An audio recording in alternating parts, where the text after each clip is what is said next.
As Trevor sat down at the kitchen table, a catchy jingle was protruding from the television. The boy propped his head on his hands and fixed his gaze to the screen. He briefly looked away when his mother came over from the stove and placed a steaming bowl of oatmeal in front of him. "Eat up and hurry, school starts soon." Trevor grimaced at the food, then turned towards the television again and stopped listening to his mother's continued rambling.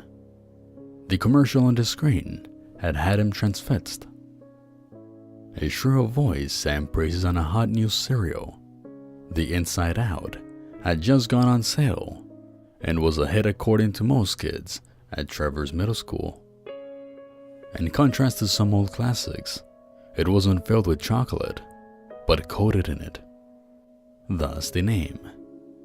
His friend Greg had told him that it tasted even better than his old favorite, and that it was no wonder in Trevor's opinion. More chocolate meant better cereal. It was really that simple. On the screen, a man was jumping up and down, as if his life depended on it, all the while screaming, "This taste turns my insides out." His face contorted to a smiling grimace, and the commercial break ended. "Mom, why do I have to eat this slimy stuff every morning? All kids at school get Inside Out. I want to have some too." Trevor grouched. He knew what was coming. They had discussed this topic so many times already that it was slowly becoming part of their daily morning routine. "Because it is healthy, and you are still growing, young man. This sugary trash will only give you cavities. Besides, do you know how easy it is to choke on these things? They were on the news yesterday. 5 children have already died while eating this. You won't come near them. This is my last word." The bit about dying children was new, but his mom could try as hard as she wanted. She wouldn't turn him off Inside Out, no matter what. After finishing his breakfast, Trevor continued to sulk for a while, staring at the television, in hope that the commercial would come on again. But his mom changed the channel, just to watch one of her stupid soap operas. She could be such a killjoy. At moments like that, he missed his dad the most. He had got a sweet tooth, just like his son, and would have had no problem at all with getting him this cereal. Since he left, his mom had gotten even more overprotective.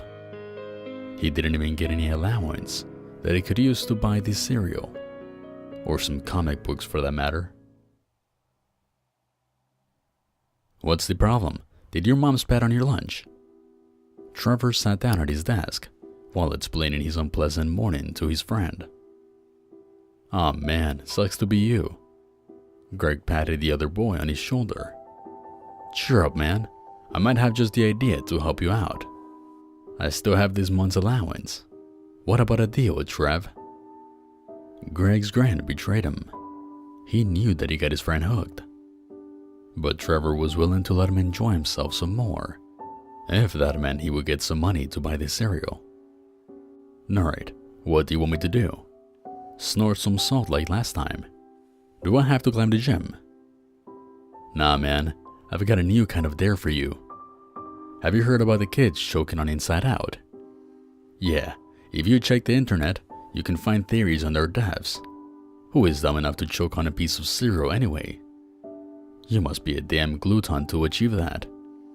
Well, gossip on the web says you can use this cereal to perform a conjuring for something they call the Inside Out Man." Trevor frowned. Greg was at it again. He loved him like a brother, but sometimes that guy was such a douche. His friend liked to prank people way too much for his own good. "You believe in this stuff?" "Well, who knows what might be lurking in your breakfast, buddy? Are you in or not?" "Seems like it. Give me instructions." Trevor sighed. A mischievous smirk snuck on Greg's face once again. "Put some in a bowl and fill it up with milk." "Dude, I know how to eat fucking cereal. What kind of dumb bird show do you want me to do? Do I need to chant Bloody Mary? Trevor's remark had Greg cracking up. Two beasts at once. Trev, you are indeed a brave one. Brave, but dumb. Alright, jokes aside. They say you should stir this cereal 6 times clockwise, 6 times counterclockwise.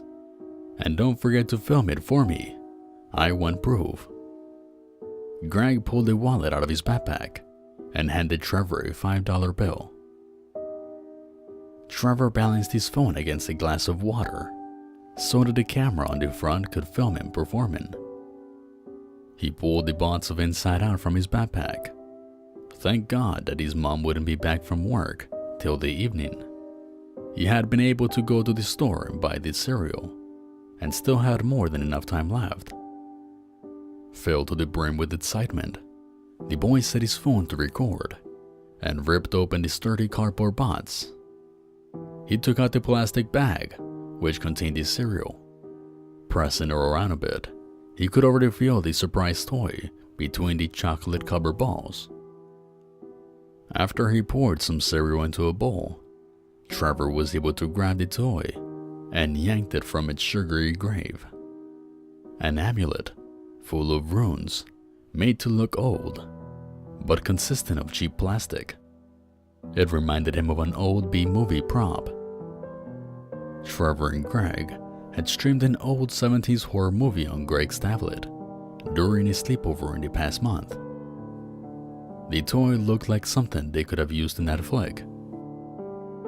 He made sure to hold it in front of the camera before tossing it on the table and opening the bottle of milk, which he had prepared. The milk solved some inside-out chocolate coating as he filled the bowl, resulting in a muddy brown liquid.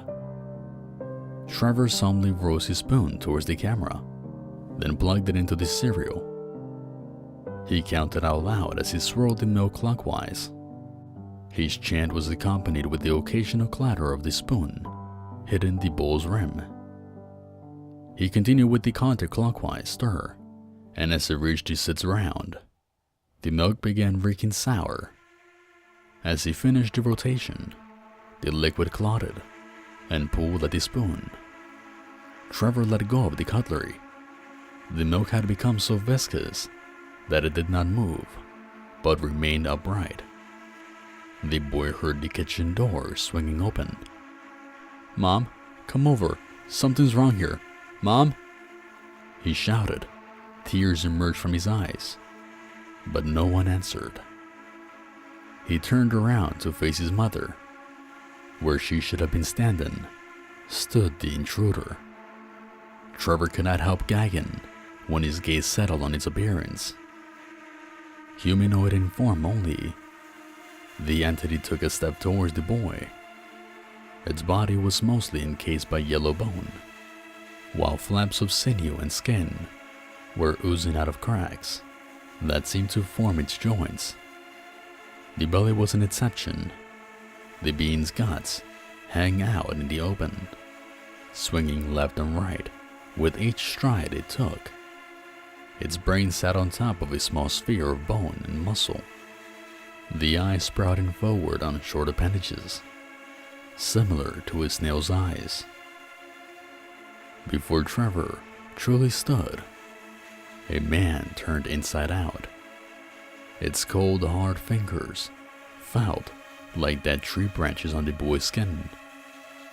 As the creature forced his mouth open in a disturbing imitation of his contorted face, it opened its own maw. A small slit in its skull widened, pushing the jiggling brain tissue upward. The resultant hole gaped open like a sore wound. The inside of the creature's muzzle was coated with thick brown hair. It grabbed the spoon and proceeded to shovel sour, coagulated milk and half-dissolved inside-outs down Trevor's throat. The boy gagged, spewing out bits and pieces, but the creature simply pushed more into him. As the boy fell over, choking on the small balls of chocolate and grain. He hit his phone off the table. The camera captured a last glimpse of the inside-out man's scurrying eyeballs Robin Trevor's head before the impact on the floor broke it.